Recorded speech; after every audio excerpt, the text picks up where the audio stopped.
Dear students, आज हम करने जा रहे हैं केमिकल प्रॉपर्टीज़ ऑफ हेलोएरीन्स। देखते जाइएगा। आज का हमारा टॉपिक है बच्चों केमिकल प्रॉपर्टीज़ ऑफ हेलोएरीन्स। ये देखें, केमिकल प्रॉपर्टीज़ ऑफ हेलोएरीन्स में सबसे पहले हम डिस्कस कर रहे हैं न्यूक्लियोफिलिक सब्स्टिट्यूशन रिएक्शन। ये देखिएगा बच्चे, सबसे पहला हमारा टॉपिक है nucleophilic substitution reaction.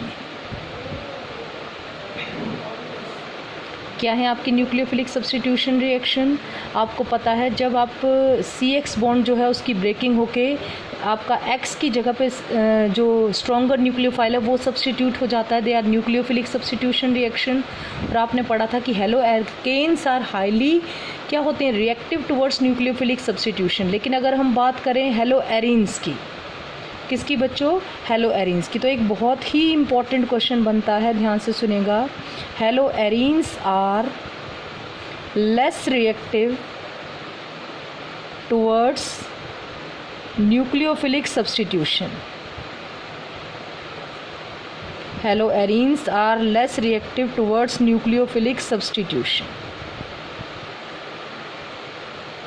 Give reason बताइए कि आपके जो हेलोएरीन्स हैं वो न्यूक्लियोफिलिक सब्स्टिट्यूशन के लिए लेस रिएक्टिव होते हैं, इसका कारण क्या है?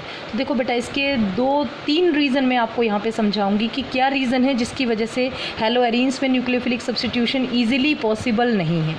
तो देखिएगा, सबसे पहला इसका रीज़न होता है बेटा, इसका आंसर बता रही हूँ इस क्वेश्चन का अब आपको। इसके आंसर में सबसे पहला पॉइंट होता है conjugation effect. First point is conjugation effect, या जिसको हम कहते हैं रेजोनेंस इफेक्ट। तो देखिएगा बेटा, इन हेलोएरीन्स क्या कहेंगे हम? In haloarenes the electron pair on the halogen atom, the electron pair on the halogen atom are in conjugation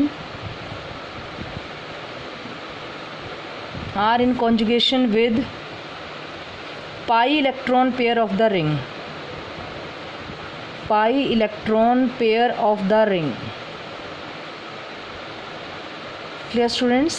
The electron pair on the halogen atom are in the conjugation with the pi electron pair of the ring. ठीक है, जिसकी वजह से haloarenes जो होते हैं उनके कुछ रेजोनेटिंग स्ट्रक्चर पाए जाते हैं। देखिएगा, ये आपका मैंने बनाया है यहाँ पर क्लोरोबेंजीन। क्लोरोबेंजीन में आपको पता है क्लोरीन के पास पाए जाते हैं 3 लोन पेयर, ठीक है कि नहीं? और ये लोन पेयर जो होते हैं क्लोरीन के ऊपर, they are in conjugation with pi electron of the benzene ring. कैसे? ये पाई इलेक्ट्रॉन अगर यहाँ शिफ्ट होते हैं तो ये आपका डबल बॉन्ड, और ये डबल बॉन्ड यहाँ शिफ्ट हो जाता है तो यहाँ पर आपका कौन सा चार्ज आ जाता है बच्चों? Negative charge. तो देखिए जगह इनके रेजोनेटिंग स्ट्रक्चर, यहाँ पर आपका ये हो जाएगा double bond, Cl is having positive charge 2 lone pair के साथ, और यहाँ पर आपका नेगेटिव चार्ज।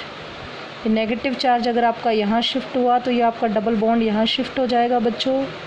तो ये देखिएगा क्या बन जाएगा, डबल बॉन्ड Cl पॉजिटिव, ये डबल बॉन्ड आ गया, डबल बॉन्ड यहाँ शिफ्ट हुआ तो ये नेगेटिव चार्ज। नेक्स्ट स्ट्रक्चर में ये नेगेटिव चार्ज से यहाँ डबल बॉन्ड, ये डबल बॉन्ड अगर यहाँ शिफ्ट होएगा तो आपके क्या बन जाएगा बच्चों? Negative charge. तो ये सारे हैं क्लोरोबेंजीन के रेजोनेटिंग स्ट्रक्चर। देखिएगा, ये नेगेटिव चार्ज, ये आपका double bond Cl positive. Clear students? आगे देखते जाइएगा। अगर ये नेगेटिव चार्ज यहाँ शिफ्ट तो ये डबल बॉन्ड अगेन बैक अपनी पोजीशन। तो ये देखिएगा यहाँ पर ये आपका ये Cl पर आपके फिर से आगे 3 लोन पेयर, ये आपकी बॉन्ड्स की पोजीशन है, ये आपका क्लोरोबेंजीन। तो अगर आप ध्यान से सारे स्ट्रक्चर देखें तो आपको दिख रहा होगा कि Cl बॉन्ड जो है वो एक्वायर करता है पार्शियल डबल बॉन्ड करेक्टर। किसकी वजह से? ड्यू टू रेजोनेंस की वजह से। क्लियर हो गया बेटा? सी बॉन्ड Cl में कौन सा करेक्टर आ जाता है? पार्शियल डबल बॉन्ड करेक्टर, जिसकी वजह से इसकी बॉन्ड लेंथ जो है वो कम स्मॉल हो जाती है, तो बॉन्ड क्लीवेज जो है वो डिफ़िकल्ट हो जाता है। तो हम क्या लिखेंगे? The C bond Cl acquires partial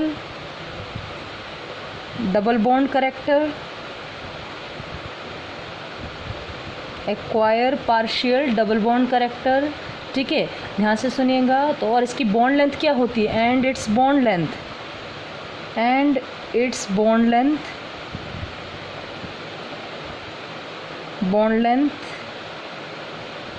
is small as compare two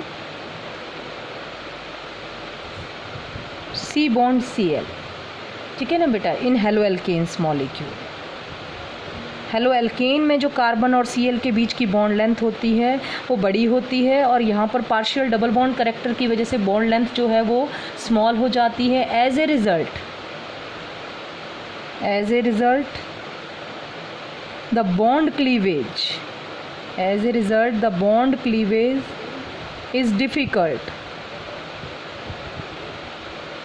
is difficult in haloarenes, जिसकी वजह से हेलो एरीन्स में बॉन्ड जो है वो ईजिली ब्रेक नहीं हो पाता है। And they are less reactive towards nucleophilic substitution,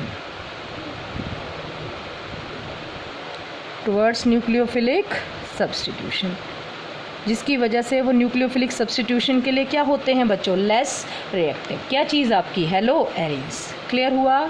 देखिएगा ये रेजोनेंस इफेक्ट की वजह से सी बॉन्ड Cl में पार्शियल डबल बॉन्ड करेक्टर आ जाता है, और पार्शियल डबल बॉन्ड करेक्टर की वजह से, ध्यान से सुनिएगा बेटा, पार्शियल डबल बॉन्ड करेक्टर की वजह से ये बॉन्ड ईजिली ब्रेक नहीं हो पाता है, और ईजिली बॉन्ड नहीं हो पाएगा तो क्या होगा, ये कौन सा इफेक्ट दिखाएंगे, रेजोनेंस इफेक्ट। क्लियर हुआ स्टूडेंट्स, क्या बता रही हूँ मैं, ये समझ में आया आपको कॉन्जुगेशन इफेक्ट। तो चलिएगा कॉन्जुगेशन इफेक्ट के बाद नेक्स्ट देखते हैं हम।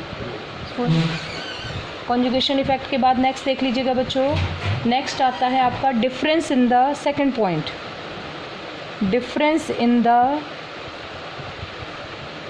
Hybridisation state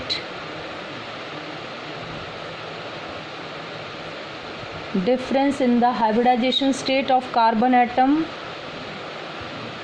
in CX bond. Difference in the hybridization state of carbon atom in the CX bond. तो देखिएगा बेटा, ये आपका हो गया हेलो एरीन्स बना रही हूँ आपके सामने में,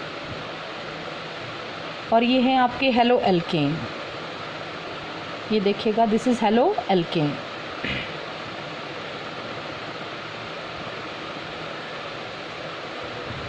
दीज आर हेलो एल्केन्स। तो अगर आप हेलो एल्केन्स में देखें तो हम देखते हैं हेलो एल्केन्स में बॉन्ड का ब्रेकिंग इजी होती है, जबकि हेलो एरीन्स में सी बॉन्ड एक्स को ब्रेक करना डिफ़िकल्ट होता है। देखिएगा बेटा, इसके पीछे का रीज़न एक और होता है कि जो CX बॉन्ड होता है, ध्यान से सुनिएगा बेटा, CX बॉन्ड होता है हेलो एरीन्स में, that is sp2 hybridised carbon होता है, sp2 हाइब्रिडाइज्ड कार्बन, और यहाँ का जो कार्बन होता है ये sp3 हाइब्रिडाइज्ड होता है।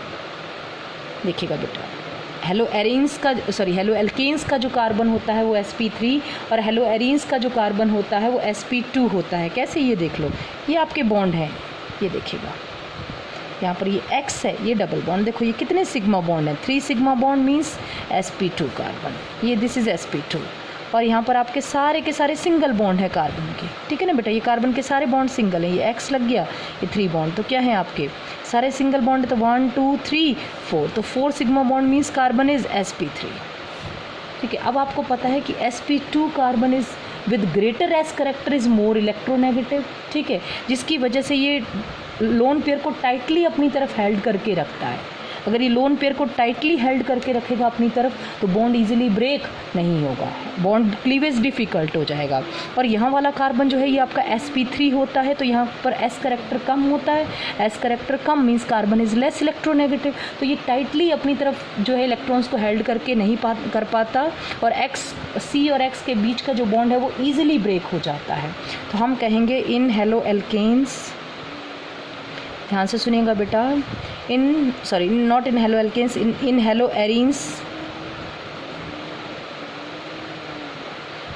Arenes carbon with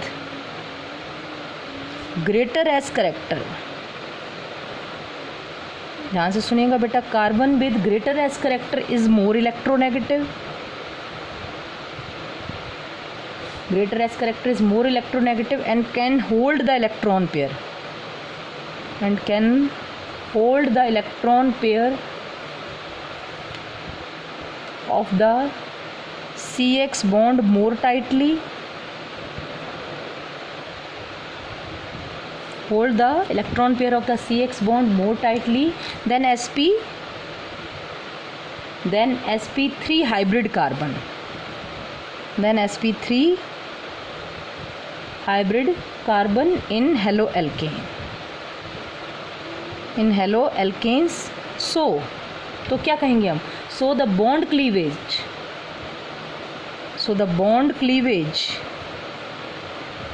is difficult. Bond cleavage is difficult in haloarenes, जिसकी वजह से हेलोएरीन्स में बॉन्ड का क्लीवेज जो है वो डिफ़िकल्ट होता है। चलिएगा बेटा, थर्ड पॉइंट देख लीजिएगा। आपका थर्ड पॉइंट होता है पोलैरिटी ऑफ CX बॉन्ड। ये आपके 3 रीज़न हैं हेलोएरीन्स की लेस रिएक्टिविटी के टुवर्ड्स न्यूक्लियोफिलिक सब्स्टिट्यूशन। नेक्स्ट है आपका बेटा पोलैरिटी ऑफ CX बॉन्ड। देखो ध्यान से सुनिएगा, इसका रीज़न भी वही है बेटा। देखो इन हेलोएरीन्स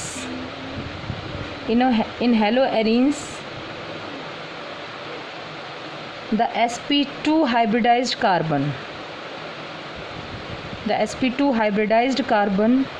ध्यान से सुनिएगा बेटा, sp2 hybridized carbon is more electronegative,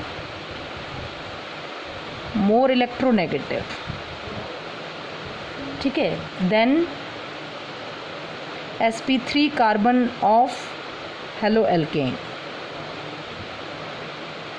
ठीक है ना बेटा। देयरफॉर क्या होगा? पोलैरिटी कौन से बॉन्ड की ज़्यादा होगी? Therefore polarity of CX bond in haloarenes is less. देखो बेटा, इलेक्ट्रोनेगेटिविटी दोनों की लगभग बराबर में आएगी तो बॉन्ड कम पोलर हो जाएगा इन हेलोएरीन्स, ठीक है बेटा। Polarity of CX bond in haloarenes क्या होगी? हम लेस होगी as compare to bond polarity